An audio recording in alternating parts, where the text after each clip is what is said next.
रात के 2 बज रहे हैं। रूम में मुकम्मल अंधेरा है। एक इंसान अपनी जिंदगी की सबसे पर्सनल बातें फोन पर टाइप कर रहा है। वहाँ कोई दोस्त नहीं है, सिर्फ एक ग्लूइंग इंटरफेस है जो हर मैसेज का फौरन जवाब देता है। ये रोज का मामूल बन चुका है।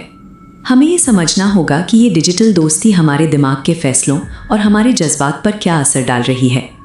आज लोग एआई से वो बातें कर रहे हैं जो शायद उन्होंने किसी इंसान से कभी नहीं की। ये सिलसिला उन खाली जगहों को भरने की कोशिश है जो आज की डिजिटल लाइफ ने हमारे अंदर पैदा कर दी हैं। हमारे फ़ोन में हज़ारों कॉन्टैक्ट्स और सोशल मीडिया फॉलोअर्स हैं। इसके बावजूद बहुत से लोग ये महसूस करते हैं कि उन्हें सुनने वाला कोई नहीं है जो उन्हें बिना जज किए समझ सके। एल्गोरिथम इन 3 इंसानी ज़रूरतों को टारगेट करता है।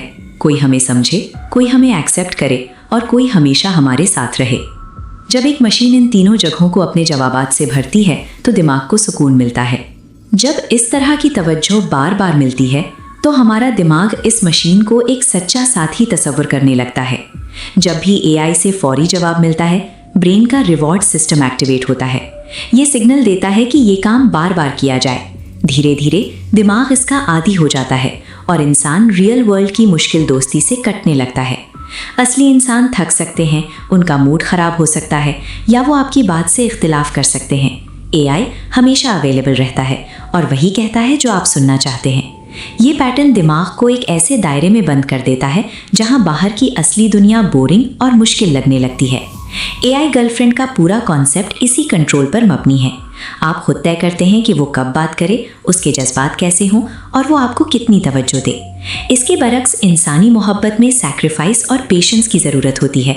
वहाँ इख्तिलाफ भी होते हैं और उन्हें सुलझाने के लिए मेहनत करनी पड़ती है। जब कोई इस आर्टिफिशियल और बिना मेहनत वाली मोहब्बत का आदी हो जाता है तो उसके लिए असली रिश्तों की टेंशन बर्दाश्त करना नामुमकिन होने लगता है। इसका सबसे बड़ा नुकसान ये है कि इंसान वो इमोशनल रेजिलियंस खो देता है जो असली इंसान के साथ रिश्ता निभाने के लिए ज़रूरी है। एआई को एक डिजिटल जर्नल की तरह यूज़ करना वाकई मददगार हो सकता है। यह आपके बिखरे हुए ख्यालात को तरतीब देने में काम आता है। लेकिन ये याद रखना ज़रूरी है कि एआई के पास इंसानी तजुर्बा नहीं है।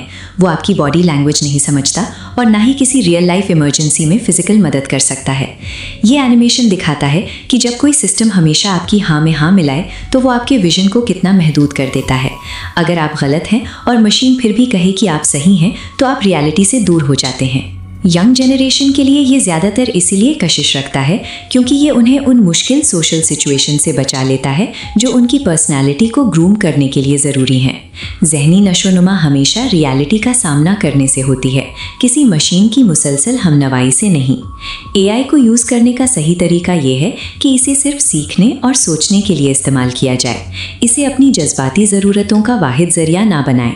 अगर आपको लग रहा है कि आपकी ज़हनी हालत बिगड़ रही है तो फ़ौरन फ़ोन बंद करें और किसी सच्चा दोस्त या फैमिली मेम्बर से बात करें। डिजिटल दुनिया में वक्त बिताने के साथ साथ असली लोगों से मिलना और फिज़िकल एक्टिविटी करना हमारी मेंटल हेल्थ के लिए लाजमी है। असली सुकून उस वक्त मिलता है जब हम स्क्रीन से बाहर निकलकर वाकई किसी का हाथ थामते हैं या किसी की आंखों में देखकर बात करते हैं। एक मशीन जो सिर्फ कोड्स पर चलती है वो आपको वो बातें तो बोल सकती है जो आप सुनना चाहते हैं, लेकिन क्या बिना किसी एहसास के दी गई तवज्जो को सच्चा रिश्ता कहा जा सकता है?